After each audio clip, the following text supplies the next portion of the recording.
Hola, hola, hola, hola, ¿qué tal? ¿Cómo están todos? Y tengan muy, pero muy buenas tardes y bienvenidos a este programa especial de Casco Parlante, edición cinematográfica, conmigo, Cicalo Sports, Simón Carpio, quien les habla, y por supuesto con nuestro experto en cine. Él es el señor David Thornberry, nuestro Berry, luces, cámaras de acción el día de hoy. ¿Cómo estamos, David Thornberry? Muy bien, gracias. Qué gusto verte después de tanto tiempo. Si uno no sabía que yo era el experto en películas, eso sí me agarró un poquito por sorpresa. Pero sí, bueno, buenísimo verte después de un buen sabático de casco parlante, como ya le habíamos ido adelantando a la gente durante la temporada, un poco para llenar esos vacíos durante la off-season. Queríamos intentar traerles otro tipo de programa. Igual, tanto vacío no ha habido porque han habido un montón de noticias, está muy movida la liga. Pero de todas maneras, nosotros seguimos de vacaciones, este es un semi-regreso por ahora, en lo que vamos avanzando, acercándonos hacia el inicio de la temporada, ya menos de 100 días antes de que inicie la temporada. Así es, y tenemos un programa especial. Vamos a estar trayéndoles entonces lo que se conoce como una seguidilla, no digamos un 2-minute drill, pero que va a tardar bastante más que un 2-minute drill, de lo que son las películas, no sé si más famosas, pero las que más nos gustaron, las que votamos que queden para poder hablar de ellas todas de fútbol americano en una serie de programas que estaremos haciendo. Si tienen ideas ustedes de películas de fútbol americano que les gustaron, les diremos las que vamos a hacer cada semana, y si ustedes tienen alguna nueva recomendación también la tomaremos en cuenta seguramente. Sí, podríamos llamarlo una mini temporada de películas de fútbol americano que nos han gustado. Creo que tenemos 4 o 5 para ir empezando. La idea es que sean películas que estén basadas en hechos reales, porque eso nos va a permitir atarlo un poquito más, de manera más real, digamos, por ejemplo, a partes de estadísticas o de apuestas que queremos seguir utilizando, que ya sabemos que es muy común para nosotros en Casco Parlante y queremos seguir hablando de eso. Queremos, digamos, mantener un discurso similar al que tenemos en nuestro programa, pero a falta de partidos reales, lo hacemos con partidos ficticios en fútbol americano en las películas, ¿no? Que muchas de estas, creo que la gran mayoría de gente debe haber visto. Si no las han visto, sí recomiendo que vean la película antes de escuchar el episodio.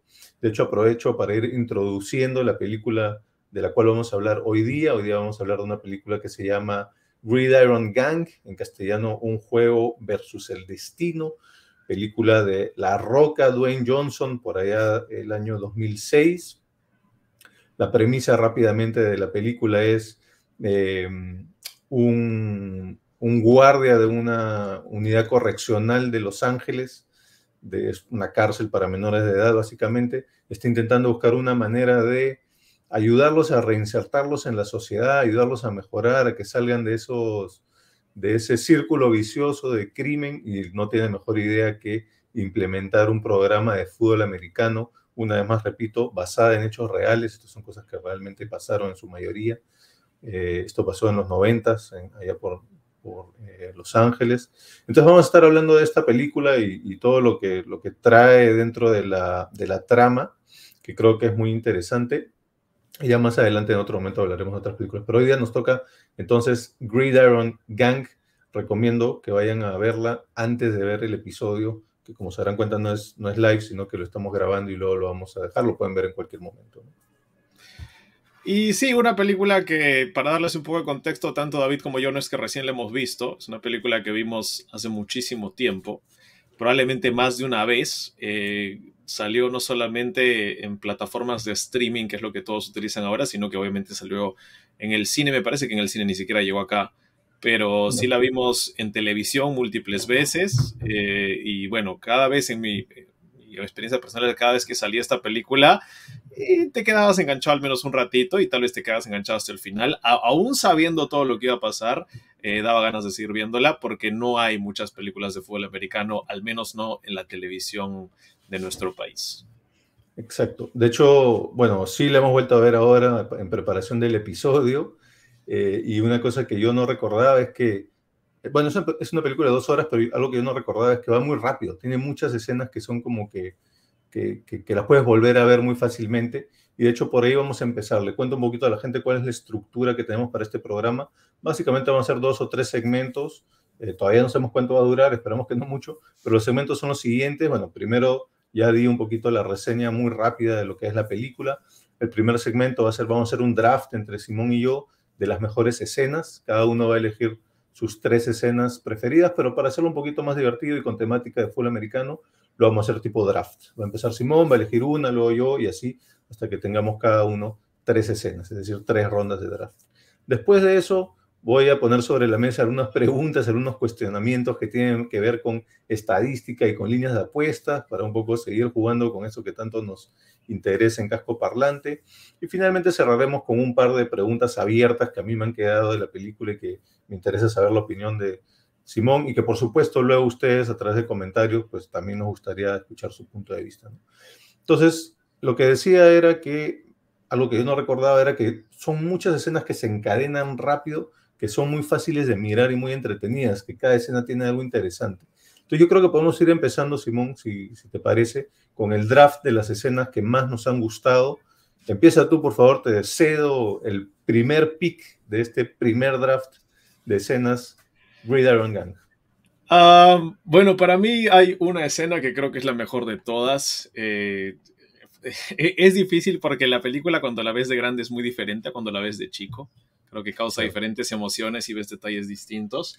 Y particularmente voy a elegir una escena en la cual uno de los protagonistas, uno de los muchachos dentro de la correccional, en este caso Willie Weathers, el corredor, por un, llamémosle, mal comportamiento, termina siendo enviado a lo que le llamaban la caja, como una especie de, llamémosle, cuarto en solitario, donde los jóvenes tenían que pasar tiempo si es que se portaban mal dentro de la correccional o si tenían algún inconveniente, problema, altercado grave.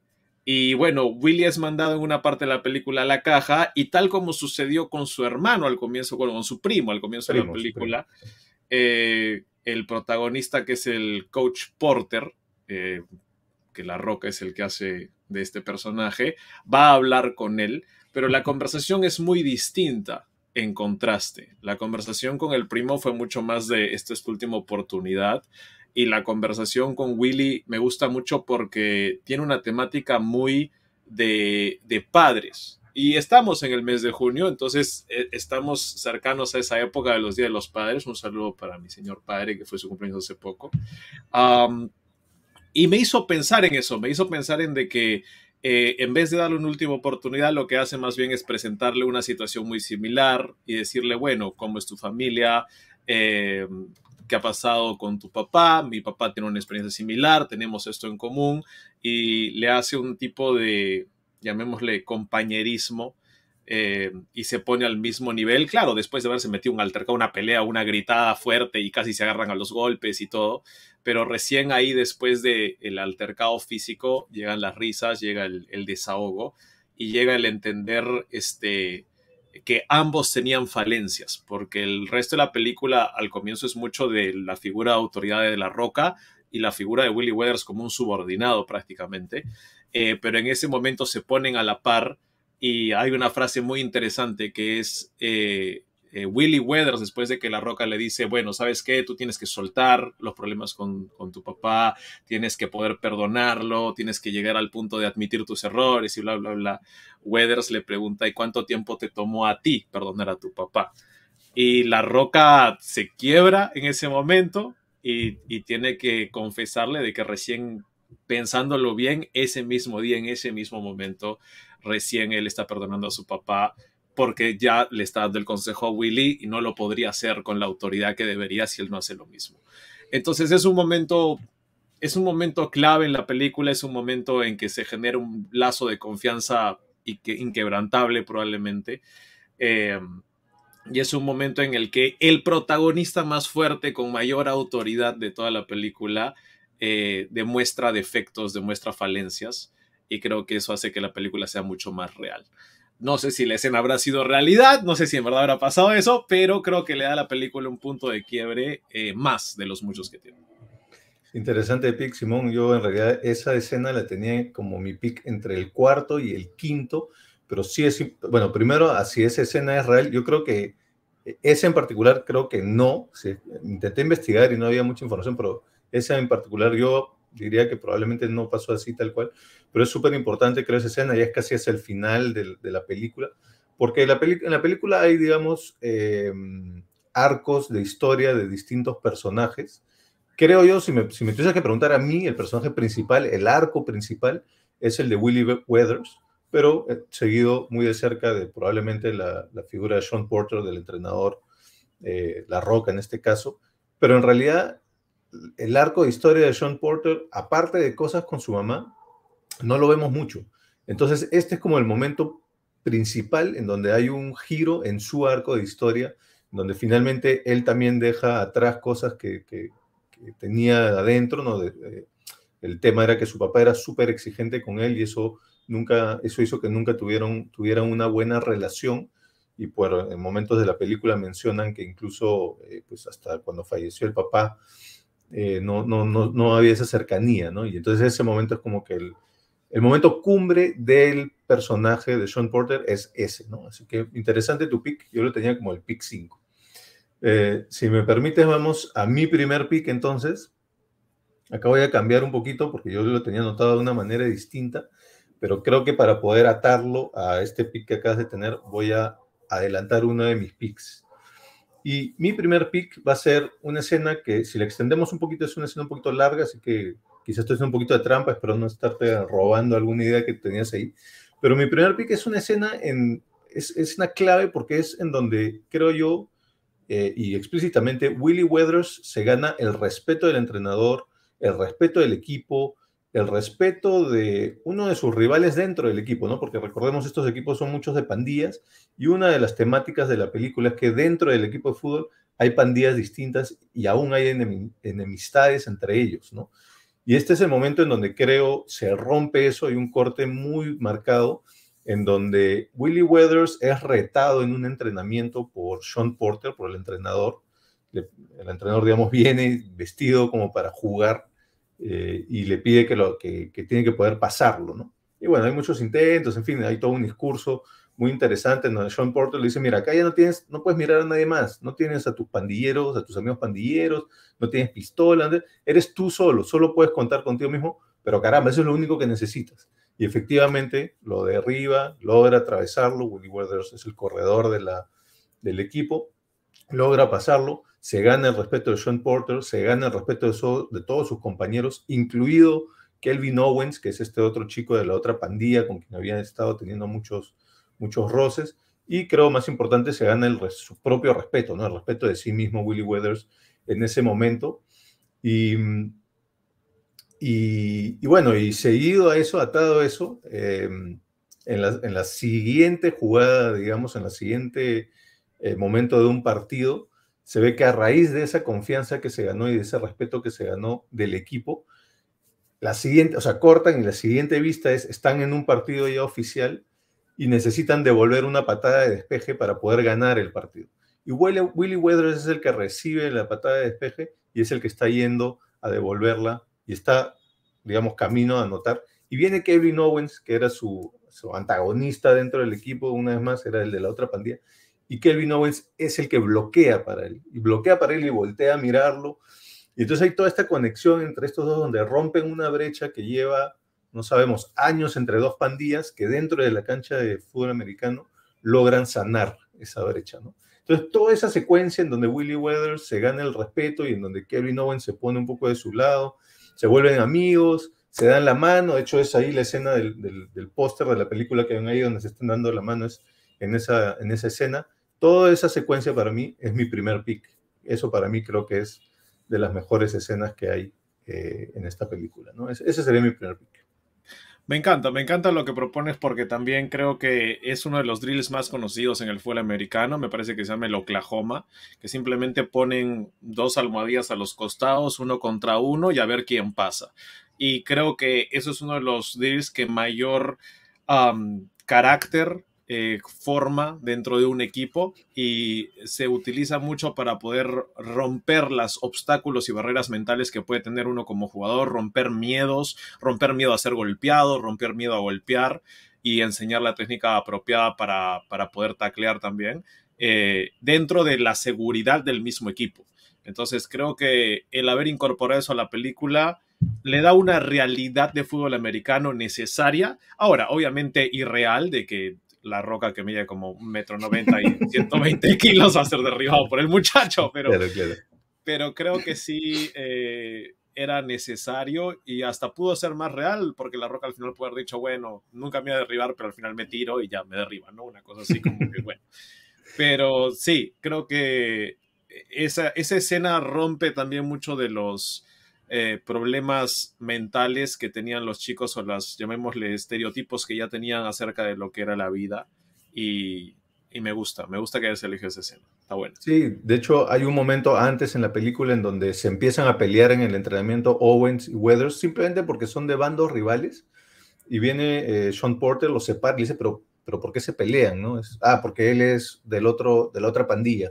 Ya, ¿y por qué se empezaron a pelear? Y nadie sabe por qué, o sea, simplemente porque nacieron y crecieron 3 cuadras más allá, son rivales, ni siquiera se conocen. Dicen, pero ya, entonces no podemos, si ni siquiera tienen idea por qué se están peleando, no podemos dejarlo todo acá en la cancha y ya está. Y ellos dicen, bueno, eso no sirve para nada en la calle, no podemos amistarnos ahorita, no sirve para la calle. Y Sean Porter les dice, ya, pero sí sirve acá, en este momento sí sirve. Y en ese momento lo dejan ahí, como que no hay esa resolución. Pero en esta escena finalmente llegan a esa resolución y se siente como un momento súper importante porque es como que es el simbolismo de que todo lo que estaba haciendo, todo el esfuerzo de este programa ha sido exitoso, ¿no? Y funcionó. Y yo le estaba atando a la primera escena que mencionaste tú. No sé si tú vas a tener después el momento en el que Willie Weathers salva a Kevin Owens. ¿Lo tienes en algún momento? No, no es parte de mis escenas preferidas, la verdad. Entonces lo menciono ahorita. Hay un momento después de un partido en donde gente de la pandilla, o una persona en particular de la pandilla de Willie Weathers, viene y le dispara a Kelvin Owens después de un partido, y cuando está a punto de rematarlo, viene Willie Weathers y taclea a de su propia pandilla para salvar a Kelvin Owens, ¿no? Y en ese momento, después, él no logra procesar lo que acaba de hacer, y bueno, y tiene como una pataleta, ¿no? Y por eso lo meten a la caja, y ahí es donde entra la escena donde tú mencionabas que viene a hablarle Sean Porter, ¿no? Y entonces Willie Weathers le dice, no sé qué está pasando conmigo, me siento raro, no sé qué está pasando, y es porque está sufriendo todo este cambio interno de que ya no está pensando con esa mentalidad de pandilla, sino ya más como una persona más ajustada a la sociedad. Por eso también me pareció importante atar esa escena a la que tú mencionabas. Por eso lo adelanté a mi pick 1. Vamos a ver, espero que no te robes el que realmente iba a ser mi pick 1 con tu segundo pick que viene ahora. Vamos a ver cuál es. Bueno, ahora viene mi segundo pick y va atado también a tu escena, porque tu escena es ya de lo que tendría el último partido que muestran en la película, que es el penúltimo partido de la temporada de ellos, porque el último lo pierden en la final, que solo te lo cuentan, no lo muestran. Pero en la semifinal hay cosas que se hacen en ese último partido que me parece que es algo que a mí particularmente me da mucha satisfacción en películas de deportes, porque en las películas de deportes hay muchos personajes y tienes que cerrar la historia de cada uno de alguna manera. Entonces, las escenas del último partido le dan un protagonismo especial a cada jugador y hay detalles particulares que por eso me gustó mucho la escena. En el último partido, segunda mitad, te puede estar perdiendo, pasan cosas importantes. Tú hablabas de, por ejemplo, el bloqueo de Kelvin Owens para poder hacer de que Willie Weathers anote el touchdown, eso era súper importante. Pero hay que hablar de que en ese último partido tienen que hacer un pase largo en un momento y le piden al chico que en verdad había perdido confianza en la primera mitad, gana confianza en la segunda, que era el quarterback, que era Leon, que lance un pase largo. Lo lanza perfecto, 50 yardas. Y le piden a Kenny Bates, que era el único receptor del equipo que había sido cambiado de otra posición a receptor en algún momento de la película, de que tiene que atrapar la pelota y había tenido varios pases soltados. Entonces, él mismo dice, yo no soy el que va a los pases largos, ese es otro. No, tú vas a ir. Y atrapa la pelota y lo logra y es un momento muy emocionante y le das protagonismo a esos dos personajes y le das protagonismo también al fullback que se había roto uno de los discos de la espalda, que es Junior, Sí. que era uno de los líderes, uno de los más grandes, y él mismo se mete al campo para hacer el bloqueo clave del último touchdown para poder ganar el partido. Entonces, le das protagonismo a uno, le das protagonismo al otro, y antes de esa jugada, antes del pase de 50 yardas de Leon a Bates, hay un ataque del equipo de las Panteras de Barrington, que era el rival, digamos, de este equipo de los Mustangs. Y lo interesante es de que están defendiendo los Mustangs y hay una jugada de reversible por parte de Barrington y hay un tacleo clave del número 25 de los Mustangs que hace que la pelota se caiga y la recupere Pérez, que era el otro, digamos, otro de los muchachos que no se menciona mucho, pero que su nombre sale en varias partes de la película y que tuvo también algunas jugadas malas y se reivindica recuperando un fumble para que empiece toda esa seguidilla de las jugadas que acabo de mencionar. El problema que yo tengo es que el tacleo lo hace el número 25 y no mencionan quién es. El único otro jugador que hubiera sido un gran protagonista era el chico Matlock, que era uno que no era muy brillante, tenía que aprenderse las jugadas y que al mismo tiempo era uno de los linieros defensivos que atacaba al quarterback. Si él hubiera hecho la tacleada, tendría mucho más sentido la película. Pero la hace un jugador que no sabemos quién es, el número 25. Saludos al extra que hizo en la película La Tacleada, lo hizo muy bien. Sin esa tacleada no llegan a la final, voy a decirlo así. Así que me pareció súper importante. Y de ese último partido, que me estoy robando varias partecitas porque había que resaltar todos estos nombres, creo yo. De acuerdo, de Hay acuerdo. hay un detalle muy bueno que la gente no toma en cuenta, es un minisegundo de la película. Que estas Panteras de Barrington, cuando entran a jugar el partido contra ellos, el primero, entran con una pancarta gigante que dice Panteras y el logo del equipo y la rompen y entran corriendo, intimidan. Y para el último partido, que era el segundo partido que jugaban contra estas Panteras de Barrington, si tú te pones a ver la película y justo pausas antes de que vuelvan a romper el letrero, al lado del letrero y el logo dice 38-0, que era el Ajá, score del primer partido. ajá, Entonces, buena, qué hay buena. detalles muy chiquitos que cuando ves la película una vez más te das cuenta y dices, wow, o sea, y eso sí es algo que pasa en high school football, es algo que pasa en muchos lugares de Estados Unidos, no solamente el tema de la pancarta, romperle entrando, sino de que tienes que encontrar maneras de intimidar. Y si ya le ganaste a un equipo 38-0, yo también lo pondría en mi pancarta. Me gusta que has hecho una tarea minuciosa, Simón, ¿eh? Ni en episodios normales de Casco Parlante. Me encanta que tengas ese último partido como tu segundo pick. Todo el último partido me parece correcto que se tome como una sola escena. Hay muchos detalles como los que mencionas. Yo lo tenía como mi pick 4, así que creo que vamos bien. Todavía no nos hemos robado picks. Un par de cosas más que me parecieron súper interesantes de esa escena. Al inicio, cuando va a empezar el partido, todas las familias vienen a ver a los jugadores de los Mustangs. Creo que es un momento importante porque antes en la película se veía que todos tenían familias disfuncionales, se peleaban, iban a visitarlos y ya no se mandaban al cacho. Pero ahora, al final, están ahí y es como que el simbolismo de la redención de todos esos jugadores, de todos esos menores de edad convictos, al fin y al cabo, es como su redención. Curan, una vez más, este simbolismo de que están curando algo, y una vez más es como el simbolismo de que funciona el programa, ¿no? Otra cosa que me pareció genial, es un momento rapidito, pero es cuando van al coin toss, ¿no? A tirar la moneda para ver quién empieza pateando. Digamos, primero van los capitanes de los Panteras de Barrington y van como 4 o 5 jugadores, o 6, no sé, y entonces los Mustangs dicen, pero ¿por qué van 6 jugadores a un volado, no? Ya, porque nos están intentando intimidar. Es un juego psicológico. Entonces, ¿qué hacemos? Hay que intimidarlos de vuelta. Y ¡pum! Va todo el equipo de los Mustangs, va para el volado. Esa parte también me pareció muy paja, muy interesante. Y un último comentario acerca de ese partido, del partido final de los Mustangs, la actuación del mariscal de campo, de Leon. Yo diría, por biotipo me recordaba mucho a Geno Smith, así que en la primera mitad era el Geno Smith de los Jets y en la segunda mitad era el Geno Smith de los Seahawks del año pasado. Y no sé si tú lo viste igual, pero me recordó un poquito a Geno Smith. Por su mecánica de lanzamiento parecía Tim Tebow. Ah, ya, ok. Yo le decía por biotipo, ¿no? Flaquito, brazos bien delgados, ¿no?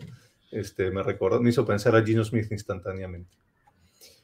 Me encanta que hayas tenido eso como tu segundo pick, porque sí estamos cubriendo los que a mí me parecían los más importantes. Mi segundo pick, y este me sorprende que tú no lo hayas tenido, pero hay un momento súper emotivo en la película. La mamá de Sean Porter, del entrenador, la mamá tiene cáncer, se está muriendo, y hay un momento en donde Sean Porter, vienen sus, digamos, sus jefes y le dicen, oye, no debería estar el equipo entrenando ahorita. Y Sean Porter dice, sí, ¿verdad? ¿No? ¿Por qué no está entrenando? Entonces va, los busca en el dorm, ¿no? En el cuarto que tiene, y los ve a todos ahí sentados, ¿no? Y dice, ¿y por qué no están entrenando? Y le sacan pues el ramo de flores, y dicen, coach, este es para su mamá, y dicen, vamos a dedicarle el próximo partido a su mamá, y Willie Weathers le dice, el próximo partido voy a anotar touchdown para su mamá. Entonces tiene ese momento de vulnerabilidad que es muy raro, pues obviamente estos chicos que son pandilleros no pueden mostrar vulnerabilidad, y ya tiene un gesto para el coach, ¿no? El coach obviamente se quiebra un poquito, se voltea, las lágrimas de Dwayne Johnson, que no sé si pensamos que Dwayne Johnson es buen actor o no, a mí sí me gusta cómo actúa, no sé si es buen actor, pero en ese momento creo que lo hace muy bien y es súper emotivo, y obviamente eso te toca cuando lo estás viendo, también te emociona, ¿no? Entonces yo tengo eso como mi segundo pick, no sé cómo lo tenías tú ahí dentro de tu draft. Es una escena que me parece emotiva y me gusta, pero es raro porque mi pick 3 tiene que ver también Ajá. con la relación de mamá de la mamá de Dwayne Johnson, pero no en la parte de la muerte, que al final obviamente fallece su madre, ¿no? Uh-huh. Y voy a saltar de frente a eso porque creo que se une Dale. con lo que tú has dicho. En mi primer pick yo hablaba de la relación de padres. Dwayne Johnson confiesa su relación con su padre, Willie Weathers también, y se unen en un momento muy masculino, pero muy vulnerable, por llamarlo de una manera así. Y creo que hay un momento también de la relación de estos chicos con sus madres, y es el contraste de que en una escena temprano en la película están en una camioneta, tanto La Roca como su madre, y están manejando y hablan de cuando él jugaba fútbol americano. Uh-huh. Y la mamá le trata de explicar, no seas tan duro con ellos, de alguna manera tú eras de una manera, ellos son de otra manera. Y él le dice, bueno, pero cuando yo regresaba a casa, igual yo también tenía alguien que era muy duro, que habla de su padre. Y ella le explica de que, bueno, pero también estaba ella, y ella lo amaba. Y él de alguna manera le dice, bueno, tú me amabas porque eres mi mamá, y me tenías que amar.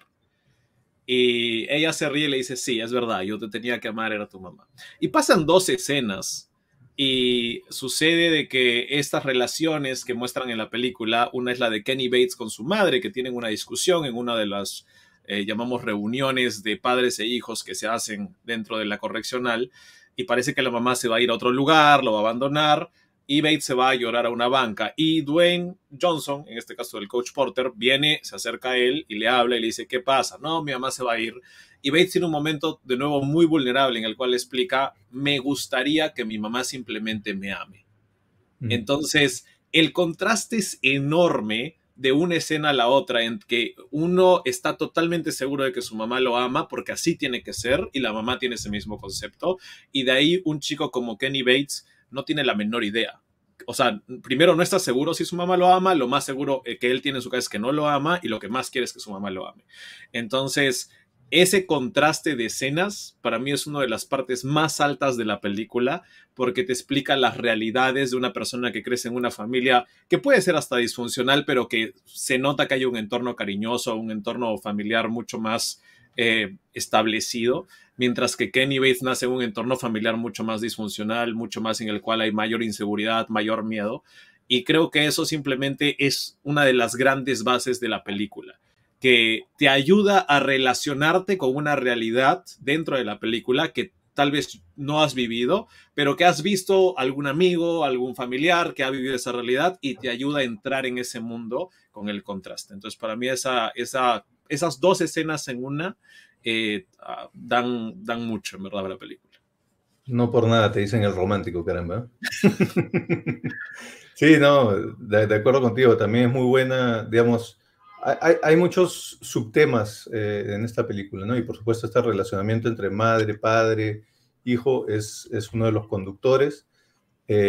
Como para agregar otro, que no es mi pick, pero otro momento que también tiene que ver con esta relación madre-hijo, que lo tenía por ahí, no es mi pick, pero lo tenía dentro de la lista, es el momento en el que, el por qué Willie Weathers termina en el correccional, ¿no? Y es porque él defiende a su mamá de su padrastro. El padrastro le pega a la mamá y en ese momento Willie Weathers tenía una pistola consigo porque iba a ir a justiciar el asesinato de su primo, cosa que no logra hacer, pero cuando se meten con su mamá, ahí sí no duda y dispara y mata al padrastro y por eso lo mandan al correccional.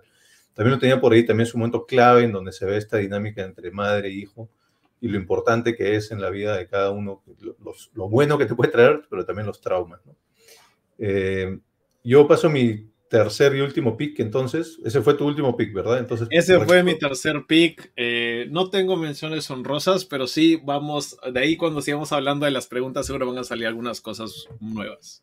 No te preocupes, yo igual sí tengo ahí para mencionar algunas menciones honrosas. Pero mi último pick es, mencionabas, ¿no? En el primer partido contra Barrington, los Barrington Panthers, los destruyen, ¿no? 38-0, sí. Todo el ímpetu, toda la emoción, toda la esperanza y el entusiasmo que tenía el equipo por iniciar esta fase de fútbol americano. En el primer partido se van de cara, sale lo peor de ellos, sale lo peor del coach, todo mal. Entonces los jefes de Sean Payton le dicen, ¿sabes qué? Están demasiado decepcionados, no pueden lidiar con este nivel de decepción, ya siendo personas o niños, o no niños, pero jóvenes desfavorecidos, tenemos que cancelar el programa. Y cancelan el programa en teoría. Siguiente escena, están en el correccional haciendo su labor de oficinistas y los chicos empiezan su calentamiento sin que nadie les haya dicho nada. Ellos mismos empiezan el calentamiento.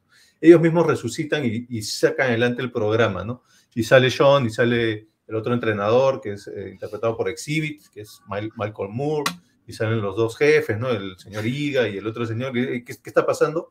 No, nosotros somos Mustangs, queremos ser Mustangs y vamos a seguir adelante.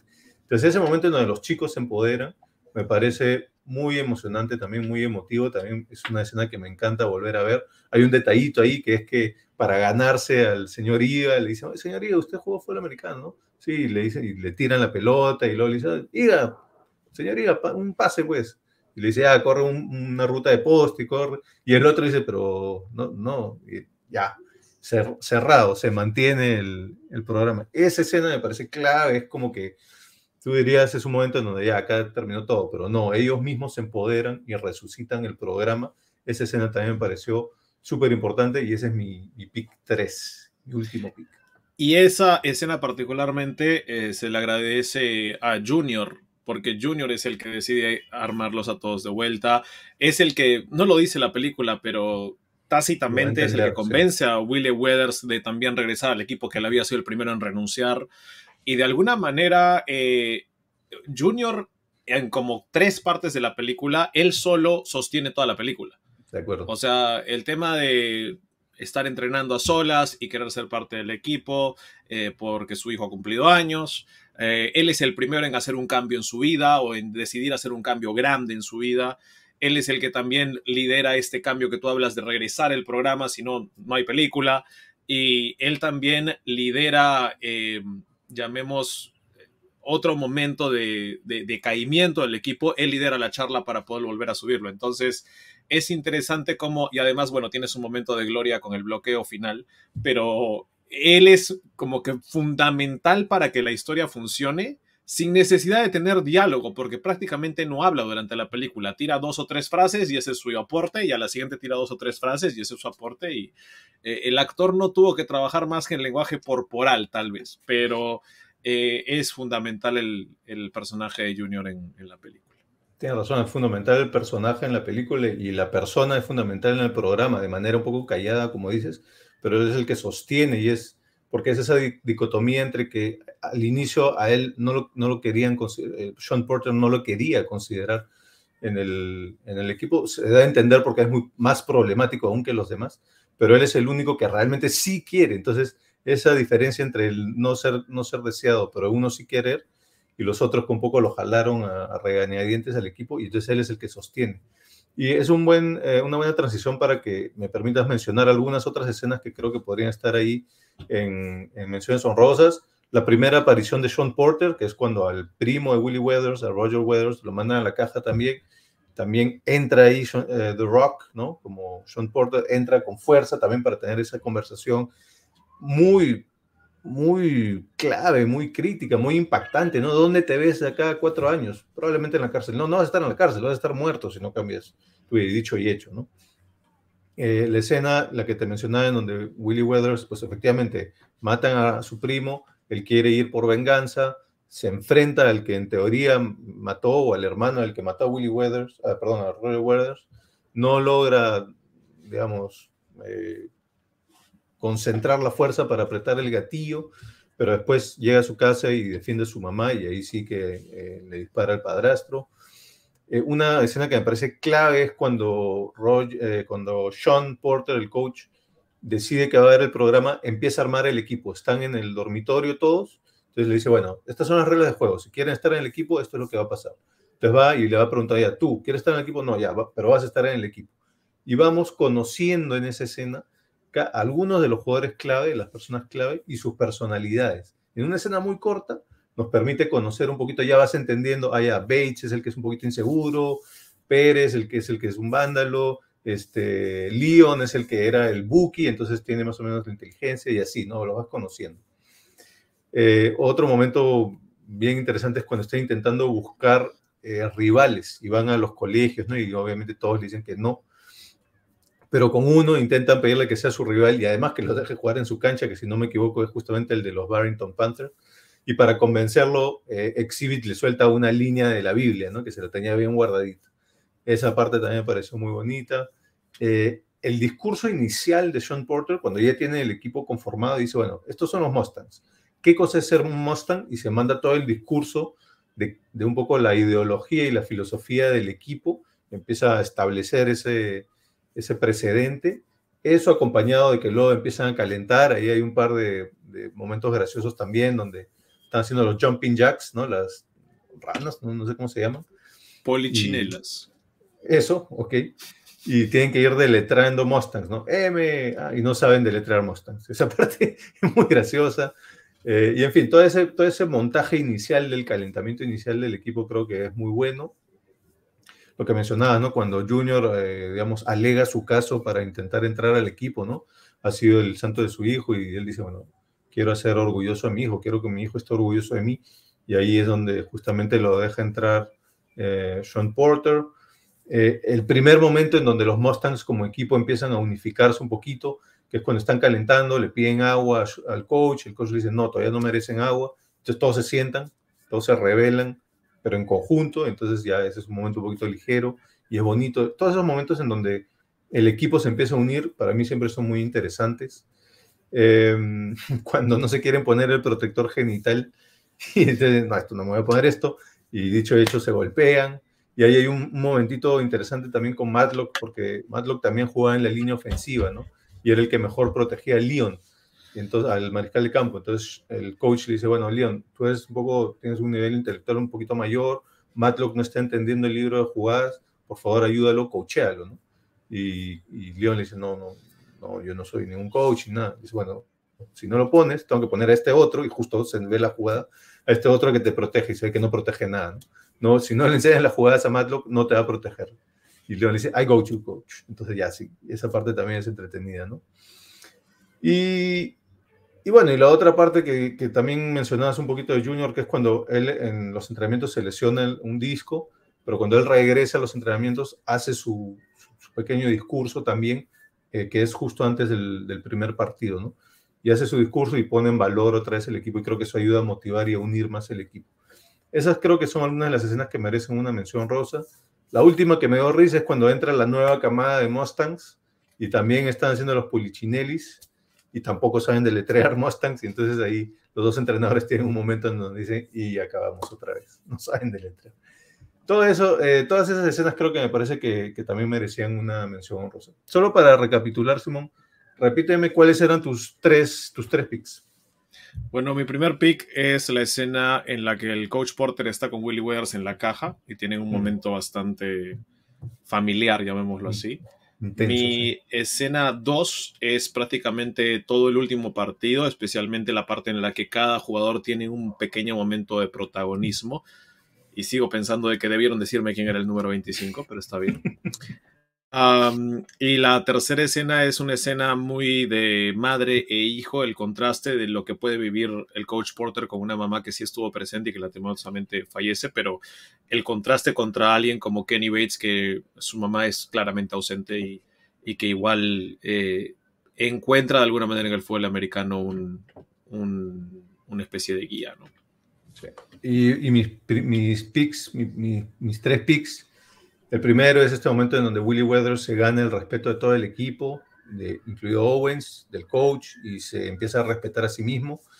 Y eso seguido un poco de este momento de bonding, donde curan la herida de las dos pandillas, Owens con Willie Weathers, lo que estamos viendo ahí en el póster. El segundo pick es el momento en donde los chicos tienen el gesto con Sean Porter de darle las flores y la tarjeta firmada por todos para la mamá, y Willie Weathers le dedica su siguiente touchdown, y efectivamente en la escena siguiente se ve que anota y hace un gesto al cielo, hace un gesto a Sean Porter. Y mi tercer pick es cuando los propios chicos sacan a flote el programa que ya había sido cancelado, pero ellos insisten en seguir adelante y salen a entrenar por iniciativa propia, ¿no? Esos han sido entonces nuestros 6 picks de mejor escena para Gridiron Gang. Ahora, perfecto. ¿Qué viene? ¿Qué viene? Lo que me gustaría hacer es, vamos a hacer un poquito un flashback a esos programas que hacíamos el año pasado, la temporada pasada, en donde dábamos nuestras mejores apuestas. Para que se acuerden, voy a poner acá la vista que solíamos usar en ese momento, en donde tenemos las caras más cercanas. Y entonces voy a pasar, y más bien lo vamos a hacer como pregunta, lo vamos a plantear, Simón. Entonces, mi primera pregunta en cuanto a estadísticas. Ese primer partido que juegan los Mustangs contra los Panthers. Recordemos, los Mustangs acaban de armar equipo, tienen 3 semanas de preparación. Los Barrington Panthers es un programa bien establecido, llevan años jugando juntos. En algún momento de la película el coach menciona que llevan 3 años construyendo y con los mismos jugadores, ¿no? O con una misma camada de jugadores por lo menos. Y se van a enfrentar en ese primer partido un equipo de correccional que tiene 3 semanas juntos contra un equipo de high school con plata además, con 3 años juntos. ¿Cuál crees tú que puede haber sido el spread inicial de ese partido? Tomando en cuenta cuánto tocaron los otros partidos, porque hay que tomar en cuenta eso, al parecer son equipos que no notan mucho. Estábamos hablando de resultados de 21-17, 17-14, no hubo ninguna paliza así como esta. Entonces, yo asumo que tomando en cuenta eso, pudieron haber puesto el spread tranquilamente en 35. Y ¿Qué? lo superaron. Sí, 35 y lo superaron. ¿35? Yo lo tenía en 17.5, porque también hay incógnitas también, ¿no? Hay incógnitas. No, pero yo creo que es como high school, ni siquiera es high school, es como high school. Y los resultados en high school usualmente son abultados.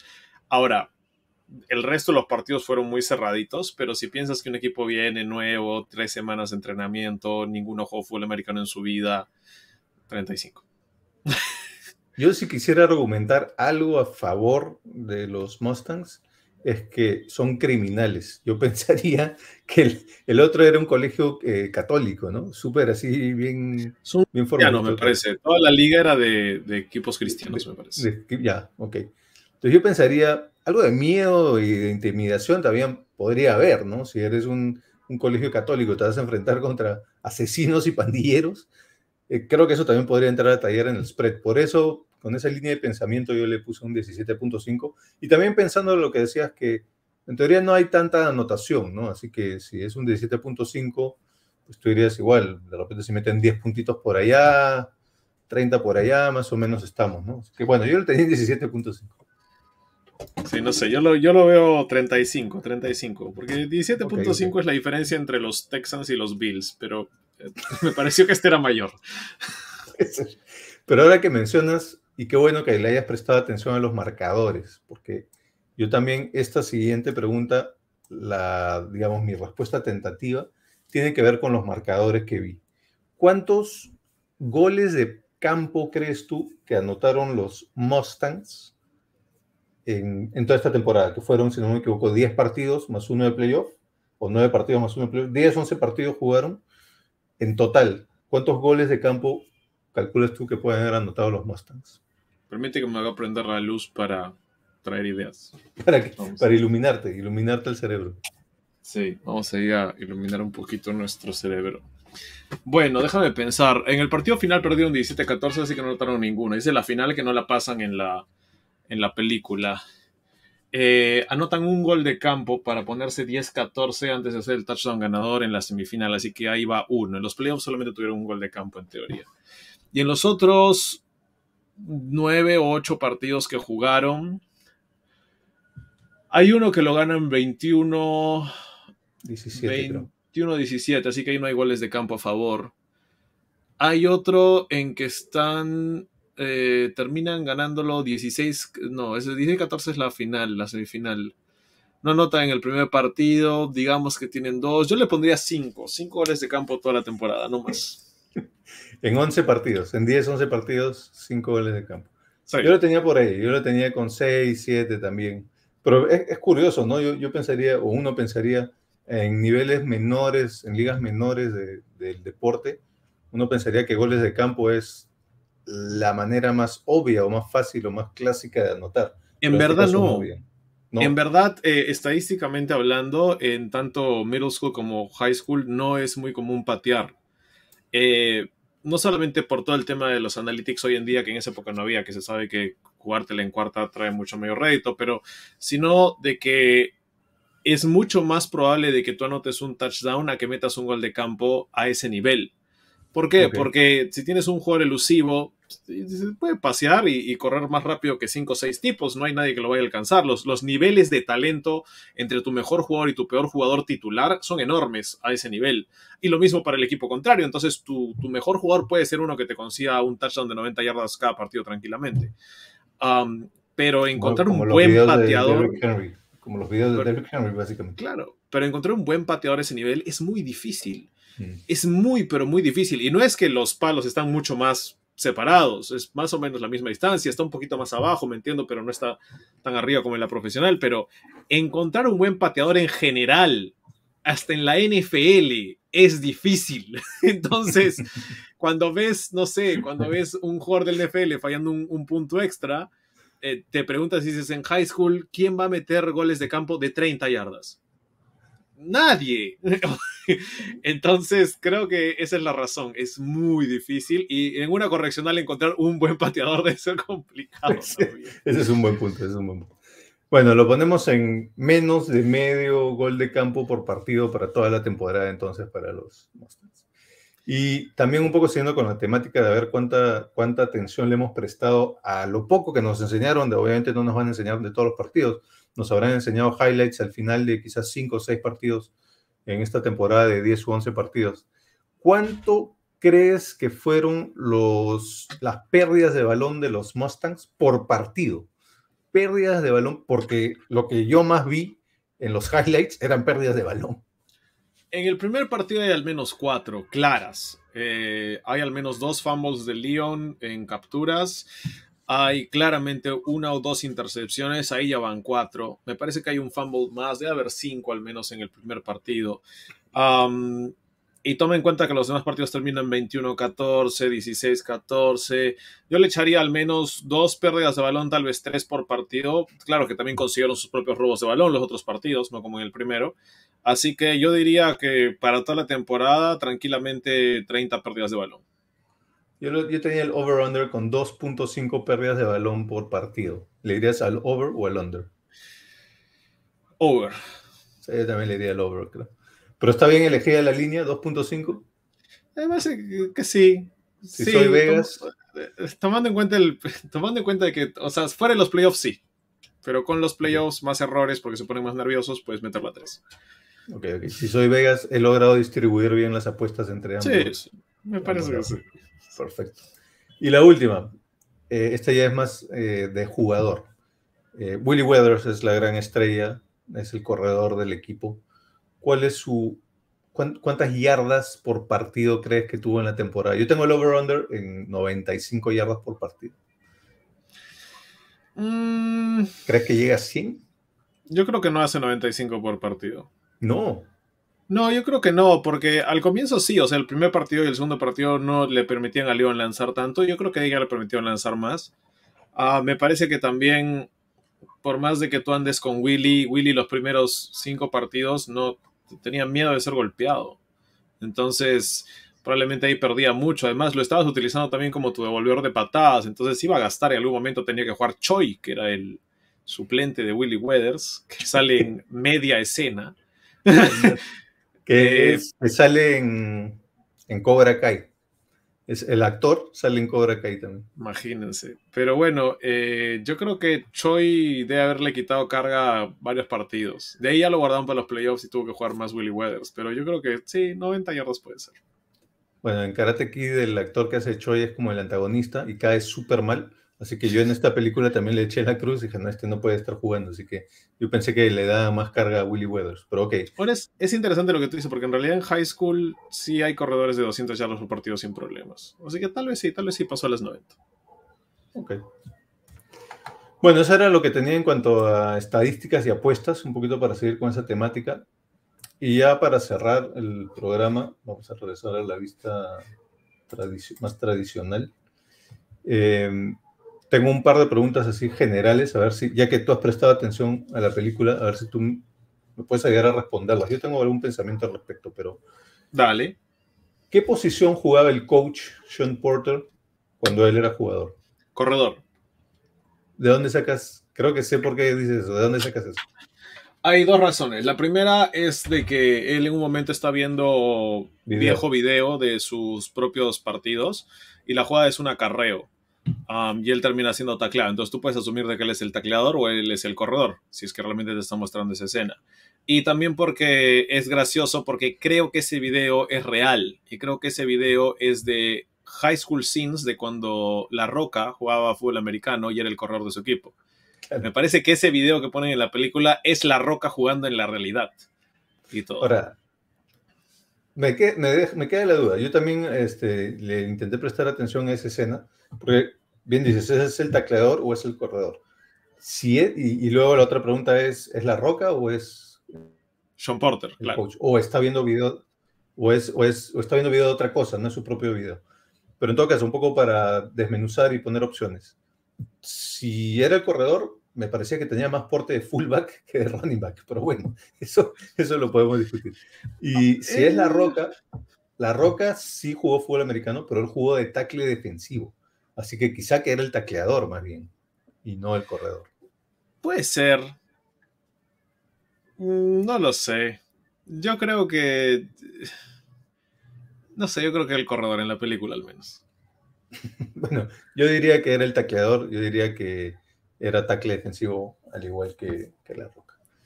Okay. Y la última pregunta, bueno, acá es innegable esta película, digamos, la única verdadera estrella es Dwayne Johnson, La Roca. De hecho, ninguno de los otros actores, de los chicos, creo, ha tenido después carreras prósperas en películas o en series. Salvo Choi, que fue el único que reconocí. He visto a Matlock en varias películas. El actor que hace de Matlock está en varias películas. Pero siempre como un protagonista secundario, pero en varias películas de jóvenes siempre estaba, al menos en los 90s, 2000s, digamos. Ok, y entonces te preguntaba hace un rato, ¿qué pensamos de la actuación de La Roca? ¿Pensamos que es buen actor o mal actor? Al margen de lo que pensemos, creo que es entretenido verlo. Entonces quería preguntarte, ¿cuáles son tus 5 películas preferidas de La Roca? Bueno, primero te respondo a la primera pregunta. Me parece que en general la actuación de la película es mala. O sea, ahora que la ves de grande, me parece que la actuación no es realmente convincente. Creo que tal vez... ¿La de La Roca o en general todos? En general todos. La de La Roca es la más convincente de todas las actuaciones, en mi opinión. Ahora de grande, de chico me parecía espectacular, la película está totalmente convencido, pero ahora que la veo de grande hay partes en que digo, el diálogo no ayuda, pero también es porque muchas de las frases del diálogo son sacadas frases reales de la vida real y las metieron a la película. Y obviamente, para una película, esas frases no te llenan lo suficiente, les falta algo, pero en la realidad funcionaron muy bien en ese momento, en ese contexto. Pero cuando lo ves de afuera no te choca. También la forma de hablar, digamos, la jerga que tienen y cosas así, también hay que contextualizarlo de esa manera. Yo tengo un punto de vista un poco distinto que el tuyo con respecto a las frases, ¿no? Porque lo que dice es cierto, ¿no? O sea, por allá por el 93 se hizo un documental sobre este programa y bueno, no hemos podido conseguir ese documental, creo que no es público, pero sí hemos podido ver escenas sueltas, ¿no? Y los discursos del verdadero Sean Porter en el documental son tal cual los han trasladado a la película. Exacto. Pero yo más bien te argumentaría que sus discursos, a mí lo que no me termina de cerrar es que sus discursos son muy de película. O sea, no siento que es como un discurso que darías en la vida real. Son muy peliculescos. Entonces me da la impresión que funcionan en la película, porque sabes que es un mundo imaginario, pero cuando los escuchas, o yo al menos cuando he visto los pedacitos de los fragmentos de documental, y los escuchas en el documental, es como que no me cuadra con la vida real, es como que lo está actuando mucho, me da la impresión. Ese es mi punto de vista de esos Para discursos. mí en la vida real me convence más. En Siento que no serio, me qué convence raro. tanto en la película, la verdad. Claro. No sé, creo que es también por el Sean Porter real tiene un acento diferente, eh, tiene un lenguaje corporal diferente. Sí. La Roca no lo pudo igualar porque creo que hubiera tenido que vivir la misma vida que Sean Porter, que tampoco tuvo una vida fácil. Entonces, creo que por ahí va el tema, ¿no? Pero sí, es bastante cliché por momentos la película y Eso, creo que cliché, eso exacto. es lo que, digamos, le da un tonito abajo de otras películas. Y para Pero, responderte la pregunta de La Roca, pero perdón, pero uh, justamente una película es lógico que sea cliché, pero en la vida real es bien difícil que sea cliché, por eso no me termina de cerrar el discurso en la vida real. claro, el discurso en sí no me parece cliché, me parece que agarraron el discurso y lo repitieron muchísimas veces en la película y eso lo hace cliché.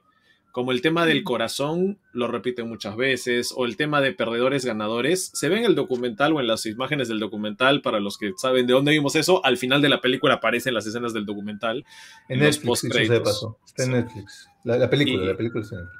y lo dice una vez. Y en la película decidieron, no, lo dice siempre. Y lo pusieron, lo pusieron 3 o 4 veces.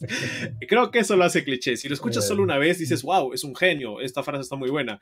Pero si lo escuchas 3 o 4 veces, dices, bueno, ya muy comercial la canción. Es verdad, me contaste las películas de Dwayne Johnson, de La Roca. No soy muy fanático de sus películas necesariamente. Uh, ¿Qué Bueno, película realmente me está toda gusta la de La Roca? franquicia, o buena parte de la franquicia de Rápidos y Furiosos, ¿no? Sí, no, yo honestamente soy más fanático de las películas pre-La Roca, que de las películas después de La Roca. ¿Qué película me gusta? Me gusta de que hace películas de deporte. Una de las películas que más me gusta, no completa, y es muy cursi la película, pero es una película en que se convierte en un hada después de ser jugador de hockey La de Madrina. sobre hielo. Era el hada madrina. Ya, esa película, no me gusta toda la película necesariamente, pero hay partes que me convencen mucho de la película. Hay una parte en que él canta una canción de Elvis Presley para que se duerma la niña. Esa canción es mi canción favorita de Elvis Presley, tal vez por eso es. Tienes Um, una canción preferida de Elvis Presley, mira tú. sí, Aprendemos cosas nuevas. Are You Lonesome Tonight? Es una muy buena canción. Escúchame, para Um, ayudarte un poquito te voy a dar mis opciones y te dejo unas ahí, como para te ayudarte dejo un mis poquito. otras dos, te voy a dar tres. Dale, dale, Esa, dale, dale. la segunda es una en la jungla, que él es un cazarrecompensas y tiene que ir a buscar al actor que hace de Stifler. Claro. La mejor escena de esa película es cuando se meten al río y Stifler, digamos, el actor, le dice de que tiene que tener cuidado con que los bichitos se le metan dentro de su miembro viril, porque si no se lo van a tener que cortar. Sí. Y bueno, es todo en portugués, le dice el nombre, se meten en tupi o algo así, muy gracioso. Y otra buena de La Roca, no tengo, la verdad, ahora sí dame la lista, honestamente. Te digo las mías. Bueno, en donde La Roca es protagonista o está dentro de los 3 o 4 primeros protagonistas, un espía y medio, un espía y medio con Kevin Hart. Eh, Pain and Gain, Sangre, Sudor y Gloria, con Mark Wahlberg. Esa es buena. Ya. Walking Tall, que en castellano le dicen, se llama Pisando Fuerte, no sé por qué, espero que no tenga nada que ver con Alejandro Sanz, pero es una que también es militar y regresa a su pueblito, y en su pueblito, pues uno de sus ex amigos del colegio ahora tiene como que toda una red de comercialización de drogas, y él, bueno, se lo, Esa sería se mi lo traga. tercera, sí, que él se vuelve el que le pega a todos con un palo, sí, sí me acuerdo de esa película. Exactamente, Walking Tall. Be Cool, esa que es con John Travolta y Uma Thurman, en donde hace de guardaespaldas gay. Es muy graciosa su actuación. Otra es El Mensajero, en donde su hijo lo meten a la cárcel por comercialización de drogas, y él entonces intenta meterse ese su mundo para también desbaratar la red. Es un poquito una premisa un poquito similar a Walking Tall, pero más seria, un poquito más seria, diría yo. Esas son entre mis preferidas. Ahora, en donde él no tiene mucho protagonismo, pero que también son entretenidas, el Superagente 86, donde el protagonista es Steve Carell y La Roca es uno de los agentes, y The Replacements, que es con Mark Wahlberg y con Will Ferrell, que es una comedia, que son dos policías un poco tontos, pero que vienen a tomar el lugar de los dos policías estrella, que uno es La Roca y el otro es Sam Jackson, ¿no? Ese es como que mi paquete de películas de La Roca. Yo no soy muy fan de Rápidos y Furiosos, solo he visto la primera, las demás no me llaman mucho la atención. También está en el nuevo Jumanji, si no me equivoco. En las dos, hay dos Jumanjis, está en las dos, sí. Está en el Viaje al Centro de la Tierra, hace del papá, si no me equivoco. Sí, tiene otra de fútbol americano, donde él es el mariscal de campo estrella de un equipo, y le traen a una hija que él no sabía que tenía, y tienen que cuidar a la hija. Que también esa creo que es la que le canta. O esa o en la de hockey, pero hasta creo que la hija es la misma actriz. Estoy casi seguro. Pero yo también las mezclo en mi cabeza. Una es hockey, otro fútbol americano, pero es lo mismo. Es La Roca haciendo cualquier cosa. Bueno, en una de esas dos canta la de Elvis y es magnífica. Pero había una más, La Brecha de San Andreas, también ahí hace de, digamos, estrella de acción en pleno terremoto o algo así. ¿Hay alguna parte de esta película que te haga pensar que realmente no puede haber sido cierto algo? Si tuvieses que apostar alguna. Creo que la novia de Willie Weathers, creo que tenías que meter una historia de amor de alguna manera dentro de la película, lo hace más convincente. Y asumo de que no, ni siquiera sé si Willie Weathers era real, pero el tema de que tenga una novia, el protagonista principal tenga un interés amoroso y que ese interés amoroso tenga que pelear por ese amor de alguna manera, y Dwayne Johnson tiene que ir hasta donde la novia y al papá y a convencerlo, y va a su partido.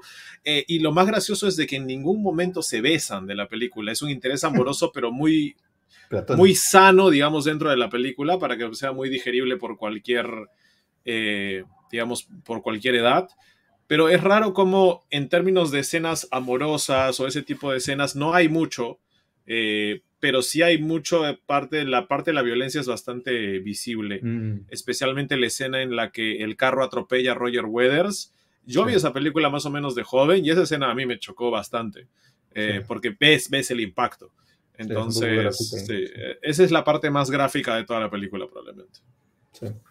Sí, de acuerdo. Bueno, eso fue Great Iron Gang. No sé si tienes algún pensamiento de cierre. Sí, recomendarles de que cuando vean la película en Netflix, si es que la quieren ver de nuevo o ya la vieron, yo no vi esa parte cuando la pasan en la tele, vale muchísimo. Quédense a ver toda la película en Netflix y vean los post-créditos. Vean las escenas del documental, vean las escenas en las que Coach Porter habla Junior, que en verdad sí existió Junior, y habla ahí, habla Bates, y dice exactamente lo que dice de solamente quiero que mi mamá me abrace o algo así. Esa escena es muy real y lo dice en el documental. Entonces, está bueno. Y también las escenas post-créditos de dónde quedaron estos personajes. Qué pasó con ellos, cuáles fueron los que regresaron a las pandillas, cuáles murieron, cuáles están en la cárcel, cuál fue el futuro de Junior, de Willie y del aguatero, de Buck.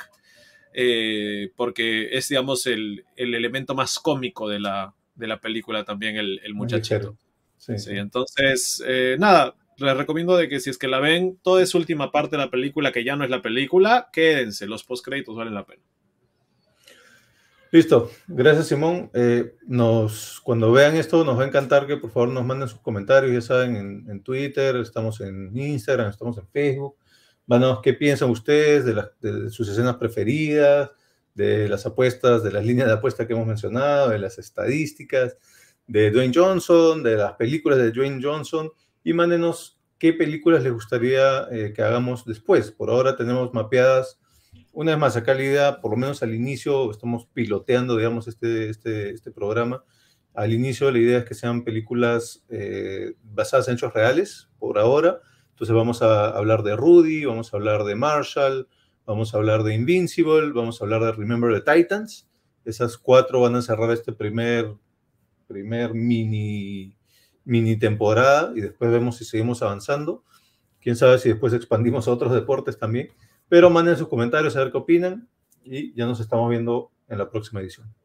Un gusto, David. Gracias por la invitación a este espacio de cine de fútbol americano. Me encanta. Estuviste sobrecalificado, ¿eh? Mejor preparado de lo que esperaba. Gracias, Simón. No, gracias a ti. Chao.